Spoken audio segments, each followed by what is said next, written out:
శ్రీ సాయినాథాయ నమః. శ్రీ సాయి సచ్చరిత్రము 35వ అధ్యాయము. ఊది మహిమ.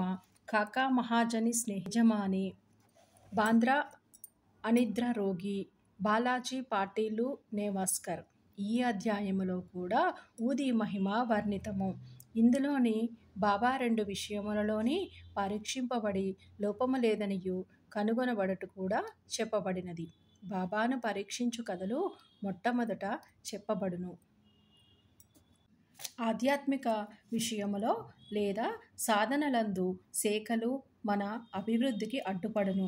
భగవంతుడు నిరాకారుడని నమ్మువారు భగవంతుడు ఆకారము కలవాడని నమ్మువారిని ఖండించి అది వట్టి భ్రమ అనెదరు. యోగీశ్వరులు మామూలు మానవులు మాత్రమే కనుక వారికి నమస్కరింపనేలా అందురు. ఇతర శాఖల వారు కూడా ఆక్షేపణ చేయుచు వారి సద్గురువు వారికి ఉండగా ఇతర యోగులకు నమస్కరించి వారికి సేవ చేయనేలా అందురు. సాయిబాబా గూర్చి కూడా నట్టి ఆక్షేపణ చేసిరి. షిరిడీకి వెళ్ళిన కొందరిని బాబా దక్షిణ అడిగెను. యోగులు ఈ ప్రకారముగా ధనము ప్రోగు చేయుట శ్రేయస్కరమా? వారిట్లు ధనము జాగ్రత్త చేసినచో వారి యోగి గుణములెక్కడా అని విమర్శించిరి. అనేక మంది బాబాను వెక్కిరించుటకు షిరిడీకి వెళ్ళి తుదకు వారిని ప్రార్థించుట కచటనే నిలిచిపోయిరి.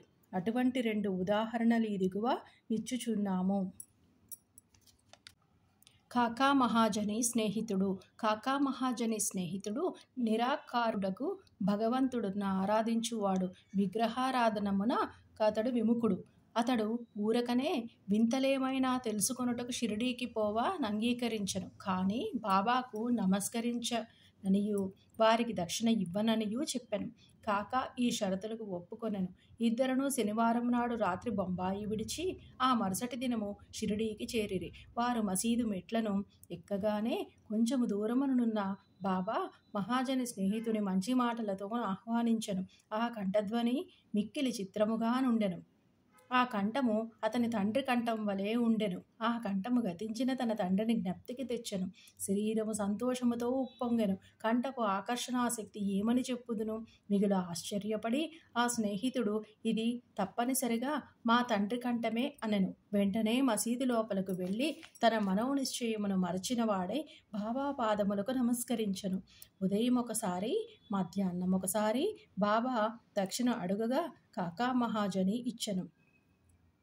బాబా కాకానే దక్షిణను అడుగుచుండెను. కానీ అతని స్నేహితుని అడుగలేదు. అతని స్నేహితుడు కాకా చెవిలో బాబా నిన్నే 2 సార్లు దక్షిణ అడిగెను. నేను నీతో ఉన్నాను, నన్నెందుకు విడిచిపెట్టుచున్నారు అనెను.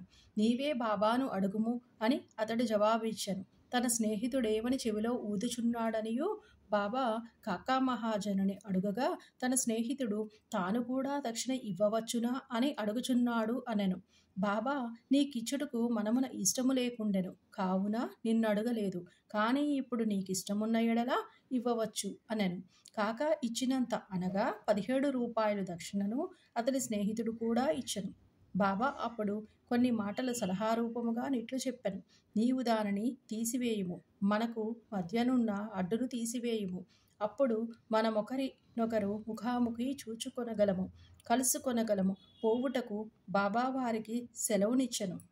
ఆకాశము మేఘములతోని కమ్మి ఉన్నప్పటికీ వర్షము వచ్చునేమో అను భయము కలుగుచున్నప్పటికీ ప్రయాస లేకుండా ప్రయాణము సాగుననియు బాబా ఆశీర్వదించెను. ఇద్దరును సురక్షితముగా బొంబాయి చేరిరి. అతడు ఇంటికి పోయి తలుపు తీయుసరికి 2 పిచ్చుకలు చచ్చిపడి ఉండెను. ఇంకొకటి కిటికీ ద్వారా ఎగిరిపోయెను. తానే కిటికీలు తెరచియుంచినచో పిచ్చుకలు రక్షింపబడి ఉండును.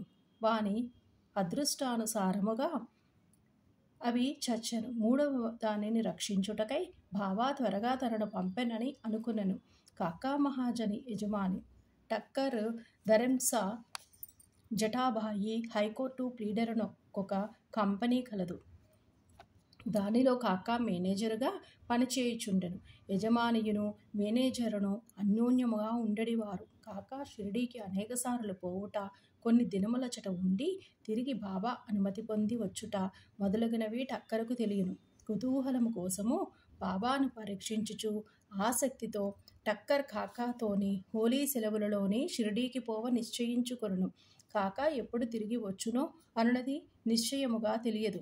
కనుక టక్కర్ ఇంకొకరిని వెంట తీసుకుని వెళ్ళెను. ముగ్గురూ కలిసి బయలుదేరిరి. బాబాకిచ్చుటకై కాకా 2 సేర్ల ఎండు ద్రాక్ష పండ్లు గింజలతో ఉన్నవి దారిలో కొనెను. వారు షిరిడీకి సరియైన వేళకు చేరి బాబా దర్శనమునకయ్యి మసీదునకు పోయిరి. అప్పుడక్కడ బాబా సాహెబ్ తర్కడుండెను. టక్కర్ మీరెందుకు వచ్చితిరనియు తర్కడ్ అడిగెను. దర్శనము కొరకనియు తర్కడు జవాబు ఇచ్చెను. మహిమలేమైనా జరిగినవాయని టక్కర్ ప్రశ్నించెను. బాబా వద్ద ఏమైనా అద్భుతములు చూచుట తన నైజము కాదనియు భక్తులు ప్రేమతో కాంక్షించున్నది తప్పక జరుగుననియు తర్కడ్ చెప్పెను. కాకా బాబా పాదములకు నమస్కరించి ఎండు ద్రాక్ష పండ్లను అర్పించెను. బాబా వారిని పంచిపెట్టుమనియు ఆజ్ఞాపించెను. టక్కరకు కొన్ని ద్రాక్షలు దొరికెను. అతనికి అవి తినుటకిష్టము లేదు. ఎందుచేతననగా తన వైద్యుడు కడిగి శుభ్రపరచనిదే ద్రాక్షలు తినకూడదనియు సలహా ఇచ్చి ఉండెను. ఇప్పుడు అతనికి అది సమస్యగా తోచెను. తనకు వానిని తినుటకి ఇష్టము లేదు. కానీ బాబా తినుటకు ఆజ్ఞాపించుటచే పారవేయలేకుండెను. పారవేసినట్లయితే బాగుండదనియు వానిని నోటిలో వేసుకొనును. గింజలనేమి చేయవలయునో తోచకుండెను. మసీదులోని గింజలు ఉమ్మివేయుటకు జంకుచుండెను. తన ఇష్టమునకు వ్యతిరేకముగా తుదకు గింజలు తన జోబులోనే వేసుకొనెను. బాబా యోగి అయినచో తనకు ద్రాక్ష పండ్లు ఇష్టము లేదని తెలియదా? బాబా వానినేల బలవంతముగానిచ్చెను. ఈ ఆలోచన అతని మనస్సున తట్టగానే బాబా ఇంకనూ మరికొన్ని ద్రాక్ష పండ్లు ఇచ్చెను. అతడు వానిని తినలేదు. చేతిలో పట్టుకొనెను. బాబా వానిని తినమనెను. వాని ఆజ్ఞానుసారము తినగా వానిలోని గింజలు లేకుండెను. అందుకతడు మిగుల ఆశ్చర్యపడెను. అద్భుతములు చూడలేదనుకొనెను. కావున అతనిపై నీ అద్భుతము ప్రయోగింపబడెను. బాబా తన మనస్సును కనిపెట్టి గింజలు గల ద్రాక్ష పండ్లను గింజలు లేనివానిగా మార్చివేసెను. ఏమి ఆశ్చర్యకరమైన శక్తి! బాబాను పరీక్షించుటకు తర్కడు గట్టి ద్రాక్షలు దొరికిననియు అడిగెను. గింజలతోనున్నవి దొరికినవనియు తర్కడ్ చెప్పెను. టక్కరు ఆశ్చర్యపడెను. తన యందు ఉద్భవించుచున్న నమ్మకము దృఢపరచుటకై బాబా యథార్థముగా యోగి అయినచో ద్రాక్ష పండ్లు మొట్టమొదట కాకాకివ్వవలెనని అనుకొనెను. అతడు మనసునందున్న ఈ సంగతి కూడా గ్రహించి బాబా కాకా వద్ద నుంచి ఎండు ద్రాక్షల పంపిణీ ప్రారంభింపవలయుననియు ఆజ్ఞాపించెను. ఈ నిదర్శనముతోని టక్కరు సంతృష్టి చెందెను. శ్యామ టక్కరును కాకా యజమానిగా బాబాకు పరిచయము చేసెను. అందుకు బాబా ఇట్లెనను. అతడెట్లు వానికి యజమాని కాకలడు? అతని యజమాని వేరొకరు గలరు. కాకా ఈ జవాబుకు చాలా ప్రీతి చెందెను. తన మనోనిశ్చయము మరచి టక్కర్ బాబాకు నమస్కరించి వాడాకు తిరిగిపోయెను. మధ్యాహ్న హారతి అయిన పిమ్మట వారందరూ బాబా సెలవు తీసుకొనుటకు మసీదునకు పోయిరి. శ్యామ వారి పక్షమున మాట్లాడెను. బాబా ఇట్లు చెప్పదొడంగెను. ఒక చంచల మనస్సు గల పెద్ద మనుష్యుడుండెను. అతనికి ఆరోగ్యము ఐశ్వర్యము కూడా ఉండెను. ఎట్టి విచారములు లేకుండెను. అనవసరమైన ఆరాటము పైన వేసుకొని అక్కడక్కడ తిరుగుచు మనశ్శాంతిని పోగొట్టుకొనుచుండెను. ఒక్కొక్కప్పుడు భారములన్నీయును వదిలివేయుచుండెను. మరొకప్పుడు వానిని మోయుచుండెను.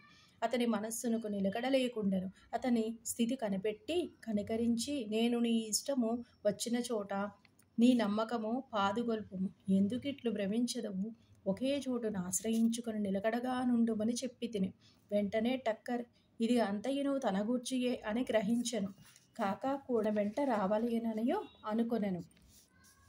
కానీ కాకాకు అంత త్వరగా షిరిడీ విడుచుట ఆజ్ఞ దొరుకుననియు ఎవ్వరునూ అనుకొనలేదు.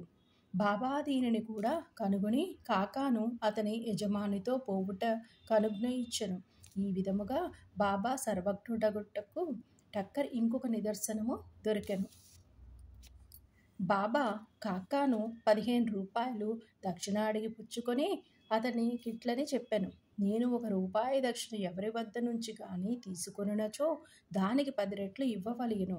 నేను ఊరక ఏమి తీసుకొనను. యుక్తాయుక్తములు తెలియకుండా నేనెవరిని అడుగను. ఫకీరెవరని చూపునో వారి వద్దనే నేను తీసుకొనెదను. ఎవరైనా ఫకీరుకు గత జన్మ నుంచి బాకీ ఉన్నచో వాని వద్దనే ధనము పుచ్చుకొందను. దానము చేయువాడిచ్చినది ప్రస్తుతం విత్తనములు నాటుట వంటిది. అది మునుముందు గొప్ప పంట అనుభవించుటకు కొరకు మాత్రమే.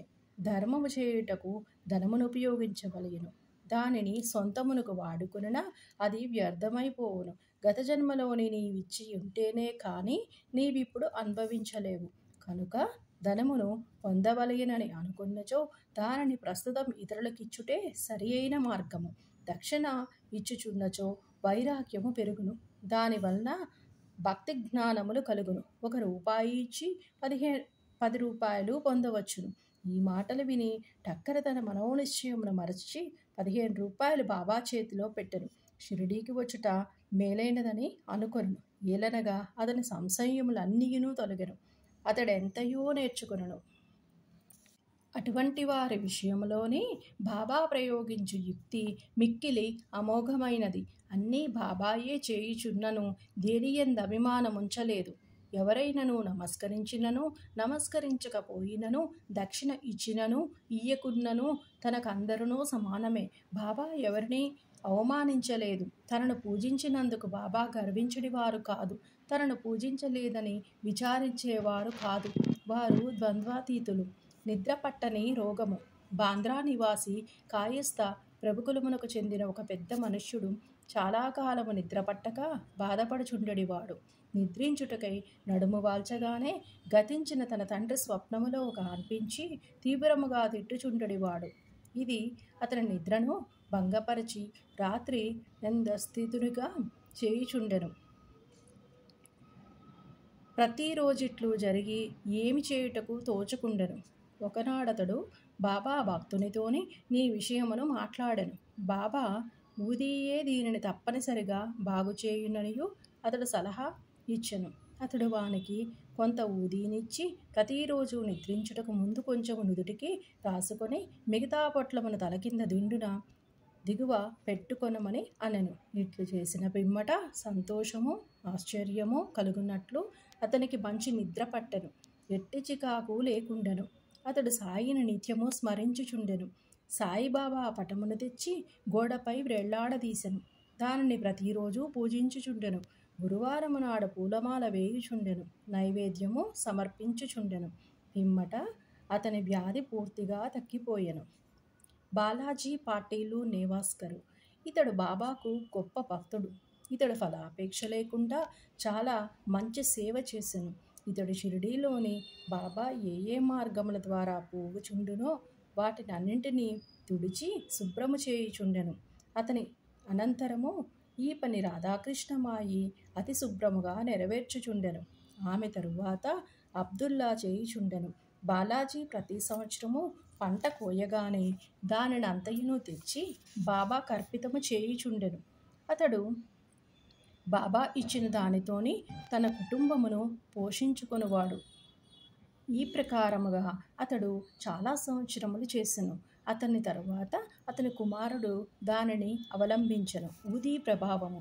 ఒకనాడు బాలాజీ సంవత్సరికము నాడు నేవాస్కర్ కుటుంబము వారు కొంతమంది బంధువులను భోజనమునకు పిలిచిరి. భోజన సమయానికి పిలిచిన వారి కంటే 3 రెట్లు బంధువులు వచ్చారు. నేవాస్కర్ భార్యకు సంశయము కలిగెను. వండిన పదార్థములు వచ్చిన వారికి చాలవనియు కుటుంబ గౌరవమునకు భంగము కలుగుననియు ఆమె భయపడెను. ఆమె అత్తగారు ఓదార్చుచు, భయపడకుము, ఇది మనది కాదు, ఇది సాయి ఆహారమే. అన్ని పాత్రలు గుడ్డలతో పూర్తిగా కప్పివేయుము. వానిలోని కొంచెం ఊది వేయుము. గుడ్డ పూర్తిగా తీయకుండా వడ్డన చేయుము. సాయి మనల్ని కాపాడును అనెను. ఆమె ఈ సలహా ప్రకారమే చేసెను. వచ్చిన వారికి భోజన పదార్థములు సరిపోవుటయే కాక ఇంకనూ చాలా మిగిలెను. తీవ్రముగా ప్రార్థించునచో యథాప్రకారము ఫలితమును పొందవచ్చుననియు ఈ సంఘటనములు తెలుపుచున్నవి. సాయి పామువలే కాన్పించుట. ఒకనాడు షిరిడీ నివాసి రఘు పాటీలు నేవాసేలోని ఉన్న బాలాజీ పాటీల్ ఇంటికి వెళ్ళెను. ఆనాడు సాయంకాలమొక పాము ఆవుల కొట్టములోనికి బుసకొట్టుచూ దూరెను. అందులోని పశువులన్నీయూ భయపడి కదలజొచ్చెను. ఇంటిలోని వారందరూ భయపడిరి. కానీ బాలాజీ ఈ సాయియే ఆ రూపమున వచ్చెననియు భావించెను. ఏమియును భయపడక గిన్నెతోని పాలు తెచ్చి సర్పం ముందు పెట్టి ఇట్లనెను, బాబా ఎందుకు బుసగొట్టుచున్నావు? ఎందులకి అలజడి? మమ్ము భయపెట్ట తలచితివా? ఈ గిన్నెడు పాలను తీసుకుని నెమ్మదిగా త్రాగుము. ఇట్లనుచు అతడు దాని దగ్గర నిర్భయముగా కూర్చుండెను. ఇంటిలోని తక్కిన వారు భయపడిరి. వారికి ఏమి చేయుటకునో తోచకుండెను. కొద్దిసేపటిలోనే సర్పము తనంతట తానే మాయమైపోయెను. ఎంత వెతికినను కనిపించలేదు. బాలాజీకి 2 భార్యలు, కొంతమంది బిడ్డలుండిరి. బాబా దర్శనమునకై వారప్పుడప్పుడు షిరిడీకి పోవుచుండెడివారు. బాబా వారి కొరకు చీరలు, బట్టలు కొని ఆశీర్వచనములతోని ఇచ్చిచుండెడివారు. శ్రీ సాయినాథాయ నమః. 35వ అధ్యాయము సంపూర్ణము. సద్గురు శ్రీ సాయినాథార్పణమస్తు. శుభం భవతు.